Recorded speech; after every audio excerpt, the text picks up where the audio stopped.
vous écoutez le podcast Devenir écrivain par Lucie Castel, épisode 23. Bienvenue sur Devenir écrivain, le podcast pour démarrer et réussir votre carrière d'écrivain. Et maintenant, retrouvez votre animatrice Lucie Castel, autrice publiée à l'international, formatrice et conférencière.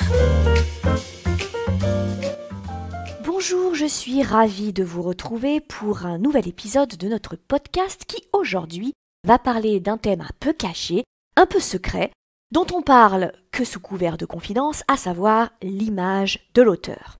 Dans le métier d'écrivain, il y a une vraie contradiction que tout auteur devra apprendre à gérer. Vous avez d'un côté l'écriture qui est par définition un art solitaire, caché derrière son ordinateur. Le processus d'écriture en lui-même s'opère en silence, il prend naissance, on le sait, dans les entrailles, parce qu'il a quelque chose de viscéral, il passe par la tête et il court jusqu'aux doigts. On est des metteurs en scène muets et notre film se déroule en nous. Si on a choisi cette forme d'art comme expression courante, c'est que naturellement, on préfère l'introspection à l'exposition. Et justement, d'un autre côté, l'auteur est aussi un personnage public.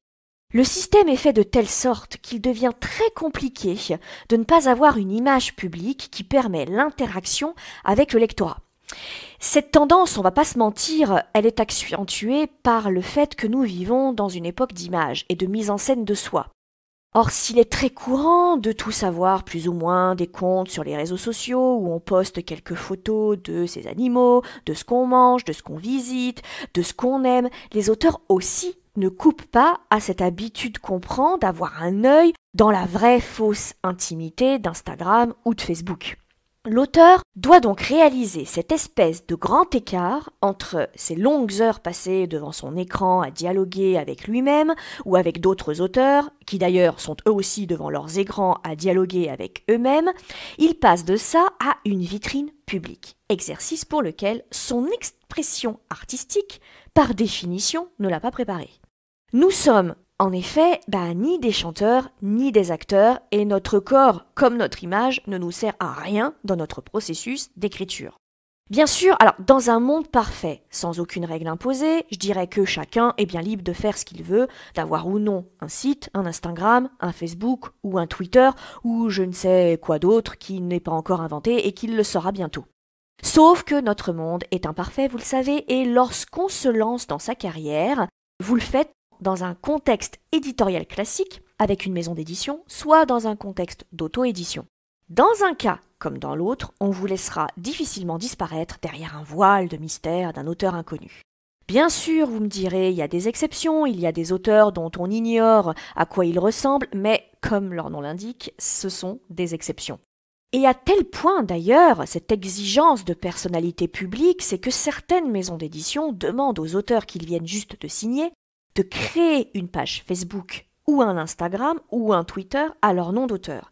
Et parfois même, l'exigence est plus perverse encore car certaines maisons d'édition indiquent dans leur catalogue de sortie qu'elles remettent aux commerciaux, bien sûr, le nombre de followers que cumule l'auteur sur ses réseaux sociaux. Alors évidemment, elles vous diront que ça n'influe en rien le traitement qui est fait à votre livre en termes de publicité, ni à la motivation des commerciaux, n'empêche qu'ils demandent cette information et qu'il la donne. Et moi, je ne crois pas aux informations demandées et qui ne serviraient à rien. Si vous êtes en auto-édition, la construction d'une communauté est absolument essentielle. Comme on vous le montrera si vous vous inscrivez d'ailleurs à la formation de l'ICAR, soigner sa présence sur les réseaux sociaux est une donnée fondamentale pour lancer son activité d'auto-édition et avoir une chance que celle-ci fonctionne et prospère. Votre communauté est votre portefeuille clientèle puisque vous êtes à la tête de votre business d'auto-entrepreneur lié à l'auto-édition. Et alors du coup, la difficulté, évidemment derrière cette exigence, plus ou moins cachée d'ailleurs, de faire jouer à l'auteur un rôle de personnage public, est que ce n'est pas toujours évident à accepter. Parce que pour s'exposer, il faut être à l'aise avec son image. Or, on ne l'est pas tous. Il y a un autre moment d'ailleurs qui va obliger l'auteur à sortir de sa grotte où il écrit, et ce sont les séances de dédicaces. Alors si l'éditeur fait correctement son travail, il va vous prévoir des participations dans des salons du livre ou dans des librairies, particulièrement évidemment lorsque vous aurez une sortie. Et à la question est-ce bien nécessaire cette présence en salon ou en librairie? La réponse est oui, surtout au début de votre carrière. L'important, clairement, c'est que les lecteurs vous voient, que votre nom circule et surtout que les photos de votre présence en salon circulent aussi. Dans les salons du livre notamment, c'est le moment idéal pour réseauter. Plus on voit les éditeurs présents, les community managers, les autres auteurs, les lecteurs, tout ça parle, tout ce monde parle, vous parlez avec ce monde. Et je ne dirai jamais assez que le réseau est essentiel dans une carrière d'auteur. Je vous encourage vraiment à négocier la signature de votre contrat avec des présences en salon ou en librairie. Et c'est important parce qu'il ne faut pas oublier que lorsque la maison d'édition est sérieuse, elle vous défraie. C'est-à-dire qu'elle vous fait venir, elle vous loge selon où vous habitez dans votre point d'origine, et bien sûr elle prévoit les repas aussi. Et ça coûte de l'argent. Alors quand vous êtes sur Paris, c'est plus facile parce que la majeure partie des événements libraires et de salons sont concentrés sur Paris. Si vous habitez hors Paris, certaines maisons d'édition vont avoir tendance à privilégier les auteurs évidemment qui sont proches de la plupart des salons parce qu'ils diminuent évidemment les frais liés à votre venue. Il faut absolument vérifier dans votre contrat et le négocier une présence en salon ou en librairie lorsque vous avez une sortie parce que c'est important. Alors bien sûr, tout ce que je suis en train de vous dire jusque-là vous montre un portrait et vous dresse un portrait un peu compliqué de ce type d'exercice, en présence en librairie, en salon évidemment. Mais il faut que vous sachiez que, surtout au début de votre carrière, si cet exercice est indispensable, il va être difficile. C'est obligatoire. Pourquoi? Parce que lorsque vous démarrez votre carrière, lorsque vous avez une sortie, votre première sortie par exemple, il est rare que vous ayez une queue, une file d'attente qui, bien sûr, est là pour vous faire signer votre livre. Pour la simple et bonne raison que vous n'êtes pas encore connu, vous arrivez dans le circuit en fait, vous démarrez. Alors évidemment, dit comme ça, dans vos écouteurs, au creux de vos oreilles, vous vous dites peut-être ça va, c'est pas si grave si j'ai personne, ce sera déjà tellement bien si je suis dans une librairie pour signer mon livre ou si je participe à un salon du livre. Oui, en fait non, je vous le dis direct, non. Parce que quand vous compterez les minutes, les heures et qu'il n'y a personne devant vous, mais que par exemple les auteurs à côté, eux, ont plein de monde, je vous assure que vous allez vous demander ce que vous faites ici. Et moi je vous raconte ça parce que l'une de mes premières dédicaces, je les ai faites à côté de Musso. Je vous laisse imaginer la faille spatio-temporelle que j'ai vécue. Et encore, si vous vous dites juste « qu'est-ce que je fais ici ?» c'est une chose. Mais malheureusement, vous pouvez prendre le risque parfois de vous dire « en fait, c'est parce que mon livre ne vaut rien et parce que je ne vaux rien. » En fait, vous risquez de le prendre personnellement. Cette absence de reconnaissance immédiate, cette absence de monde devant vous qui validerait en quelque sorte votre position de véritable auteur, va faire que vous allez vous dire, mais je ne vaux rien, moi, en tant qu'auteur, je n'existe pas, quand bien même vous êtes édité, quand bien même tout ça, n'empêche que si vous n'avez personne, un jour dans une librairie, vous risquez de le prendre personnellement. Et ça, c'est un vrai problème et c'est compliqué, je vous assure, surtout quand vraiment il se passe rien toute la journée dans la librairie, si ce n'est que vous croisez 2-3 personnes qui vous regardent un peu bizarrement et qui vous demandent où se trouve le rayon livres pour enfants, voire qui vous demandent où se trouvent les toilettes, clairement. Pour une petite anecdote, moi, une des premières dédicaces que j'ai faites, c'était dans un Cultura. Et il se trouvait dans une galerie marchande. Il s'avère que c'était début décembre, donc on était en pleine période de fête. Et donc le Cultura avait organisé des plots où ils mettaient à l'honneur des livres pour Noël. Bref, ils avaient fait toute une décoration de Noël. Et il s'avère que la personne responsable de ce Cultura avait jugé qu'il était hors de question qu'il déplace certains de ses plots et de ses décorations parce que nous étions 3 ce jour-là à signer. Donc il nous fallait évidemment 3 tables et 3 chaises. Donc, on s'est retrouvés dehors, dans la galerie marchande, non loin de ce Cultura, mais très près aussi des toilettes, et à côté d'une rangée de vélos, aussi loin que je me souvienne, c'est des vélos, parce qu'il y avait une promotion du magasin, il y avait une grande surface dans cette galerie marchande qui faisait des promotions sur les vélos. Et je vous garantis que donc nous n'avons eu personne, parce que nous étions si mal placés que toute la journée, les seules personnes qui nous ont regardés et qui nous ont dévisagés pour le coup étaient celles qui évidemment allaient aux toilettes. Je vous laisse imaginer dans quel état nous étions. Pour vous la faire courte, j'ai fui. Très clairement, je n'ai dit à personne que je m'en allais, j'ai pris mes affaires et j'ai fui. Mais j'ai couru, j'ai vraiment fui. Bref. Alors, évidemment, ce podcast, comme toujours, j'essaye de vous donner quelques conseils qui sont liés à mon expérience, mais pas que.